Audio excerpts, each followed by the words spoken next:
Durand কাপে কি তাহলে আমরা এবার দেখতে চলেছি কলকাতা ডার্বি? ডুরান্ড কাপ থেকে ছিটকে গেলেন আপুইয়া।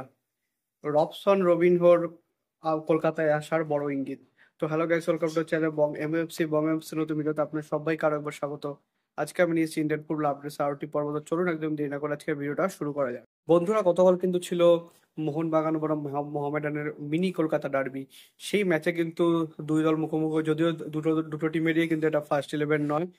মানে বেশ কিছু ইয়ংস্টারদের কিন্তু নিয়ে দুটো দলই কিন্তু মাঠে নেমেছিল। কিন্তু গতকাল কিন্তু বেশ কিছু বিতর্কিত ডিসিশন নেয় রেফারি। সবার প্রথম যেটা, আপুইয়াকে রেড কার্ড দেখানো। যদিও পুরো জিনিসটাই কিন্তু রেফারি হাতে থাকে। কারণ হেডবাটের অফেন্স কিন্তু রেড কার্ড, সেটা কিন্তু 2006 সালে জিনেদিন জিদানের হেডবাটের পর থেকে কিন্তু জিনিসটা আমরা দেখতে পাচ্ছি যে হেডবাট করলে কিন্তু রেড কার্ড অফেন্স হয়, বাট সেটা রেফারির উপর নির্ভর করে। তিনি কিন্তু পরিস্থিতি বুঝে ইয়েলো কার্ডও দিতে পারতেন। সুতরাং সেটা নিয়েও কিন্তু রেফারিকে কিছু বলা যাবে না। লিস্টন কোলাসও কিন্তু দুটি গোল এবং একটি অ্যাসিস্ট করেছেন, এবং সোহেল ভাট একটি গোল করেছেন। গোটা ম্যাচে কিন্তু মোহনবাগানের ফরওয়ার্ডরাও কিন্তু বেশ ভালো খেলেছে। কিয়ান কিন্তু ফার্স্ট ম্যাচ হিসাবে তাকে বেশ মানে নড়বড়ে লেগেছে, বাট শেষের দিকে তিনি কিন্তু নিজেকে মানিয়ে নিয়েছিলেন। এছাড়া গতকাল কিন্তু অভিষেক সিং এর কিন্তু ম্যাচ ছিল, মানে ডেবিউ ম্যাচ। তো সেখানেও তিনি কিন্তু বেশ ভালো রকম বল কন্ট্রোল দেখিয়েছেন। এছাড়া তিনি কিন্তু উপরে উঠে ড্রিবলিং করতে পারেন, যেটা কিন্তু সুভাশিসের থেকে আমরা কিন্তু দেখতে পেতাম না। তো সুতরাং একটা ভালো রিক্রুট মোহনবাগানের জন্য ডিফেন্সিভ লাইনে কিন্তু এটা বলাই যায়। পরের ম্যাচগুলো থেকে, অর্থাৎ বাকি দুটি ম্যাচ কিন্তু বিশেষ করে ডায়মন্ড হারবার ম্যাচটা কিন্তু মোহনবাগানের জন্য বেশ কঠিন হতে চলেছে। কারণ মোহনবাগানের সব থেকে বড় যেটা প্রবলেম, সেটা হলো আপুইয়ার না না থাকাটা।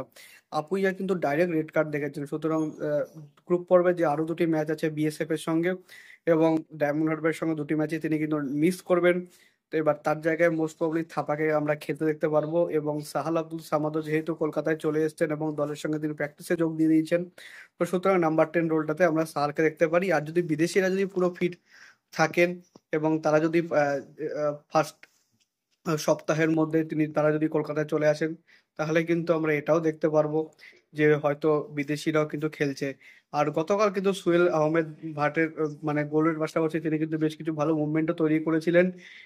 আর এটাই কিন্তু তার কাছে প্রমাণের সুযোগ, কারণ একবার বিদেশিরা চলে এলে কিন্তু ডুরান্ড এবং আইএসএল দুটো জায়গাতে তিনি কিন্তু আর দলে হয়তো বা ফার্স্ট ইলেভেনে জায়গা পাবেন না। তো যাই হোক, গতকাল কিন্তু 3-1 গোলে জয়লাভ করেছে। বাট ম্যাচের আরেকটা বিতর্কিত যেটা ডিসিশন, সেইটা হলো একদম ম্যাচের শেষে 95 মিনিটে যেটা লিস্টনকে পেনাল্টি দেওয়া হলো। সেটাও কিন্তু মানে পুরোটাই রেফারির ওপর। কারণ মোহামেডানের ডিফেন্ডার তিনি কিন্তু মানে বলে, মানে ট্যাকেলটা মুভ করার আগে তিনি কিন্তু লিস্টনের জার্সি পুল করেছিলেন। আর বক্সের মধ্যে যে কোনো রকমেরই কিন্তু প্লেয়ারকে বাধা দান করলে, শুধুমাত্র মানে বৈধ ট্যাকেল ছাড়া, সেটা কিন্তু পেনাল্টি বলেই গণ্য হয়।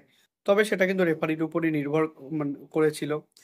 তো যাই হোক, এই গোটা মানে ম্যাচ নিয়ে আপনার রেফারি ডিসিশন নিয়ে কি আপনারা খুশি? আমায় কিন্তু অবশ্যই কমেন্টে জানাবেন, এবং আপনারাই জানান যে রেড কার্ড এবং পেনাল্টি এই দুটো কি বৈধ ছিল কিনা। আর মোহনবাগানের আরো দুটো আপডেট, সেটা হলো গতকাল কোচ মলিনা এবং তার সঙ্গে অ্যাসিস্ট্যান্ট কোচ এবং বাকি যারা কোচ আছেন, গোলকিপার কোচ, ফিটনেস ট্রেনার, তারা কিন্তু প্রত্যেকেই কিন্তু কলকাতায় চলে এসেছেন মধ্যরাত্রে। এবং যেমনটা জানিয়েছিলাম, আজ সকালবেলা 6টার সময় টম আলডেট তিনিও কিন্তু কলকাতায় চলে এসেছেন, এবং মোস্ট প্রবাবলি তিনি কিন্তু আজ সন্ধ্যে থেকে কিন্তু প্র্যাকটিসে যোগদান করবেন। আর কোচ মলিনা কিন্তু মানে আজকেই যোগদান করার কথা প্র্যাকটিসে। অর্থাৎ নেক্সট ম্যাচ থেকে কিন্তু আমরা ডাগ আউটে বাস্তব রয়কে নয়, কোচ জোসে মলিনা তাকে কিন্তু আমরা মানে ডুরান্ড কাপের ডাগ আউটে কিন্তু দেখতে পারি। আর যেটার কথা বলছিলাম, যে ডুরান্ড কাপে কিন্তু ডার্বি হতে পারে যদি মোহনবাগান গ্রুপ টপ করে এবং ওই দিক দিয়ে ইস্ট বেঙ্গলও গ্রুপ টপ করে, যেটা কিন্তু ইস্ট বেঙ্গলের ক্ষেত্রে তো হওয়ার সম্ভাবনা সব থেকে বেশি। কারণ বাকি দুটি দল কিন্তু খুব একটা স্ট্রং নয় ইস্ট বেঙ্গলের গ্রুপে। আর মোহনবাগানের গ্রুপে কিন্তু ডায়মন্ড হারবার এফসি কিন্তু মোটামুটি স্ট্রং টিম। তো সুতরাং এবার মোহনবাগানকে দেখতে হবে, যদি দুটো টিম যদি টপ করে, তাহলে সেক্ষেত্রে ডুরান্ডের কিন্তু কোয়ার্টার ফাইনালে আমরা কিন্তু ডার্বি দেখতে পারবো। আর সেই ডার্বি দেখার জন্য কিন্তু আমরা সমস্ত কলকাতাবাসীরা কিন্তু মুখিয়ে থাকবো। আর আজকে শেষ যেটা আপডেট, সেটা হলো মোহনবাগানের রবসন রবিনকে নিয়ে। তিনি কিন্তু ইনস্টাগ্রামে একটা পোস্ট দিয়েছেন, নট লং ইয়েট, অর্থাৎ যে তার সঙ্গে কিন্তু ছবি দিয়েছেন লাস্ট টাইম যখন তিনি বসুন্ধরার সঙ্গে এফসি ম্যাচ খেলেছিলেন, এবং সেটা মানে ওড়িশা এফসির বিপক্ষে। তো সুতরাং এটা থেকে এটাই হয়তো তিনি ইঙ্গিত দিতে চাইছেন যে তিনি হয়তো খুব দ্রুত কলকাতায় আসছেন এবং এএফসি কাপের জন্য প্রস্তুতি নেবেন। তো আপনাদের কি মনে হয় আমাকে কিন্তু অবশ্যই কমেন্টে জানাবেন। সো এই অবধি ছিল আজকে আপডেট ভিডিও।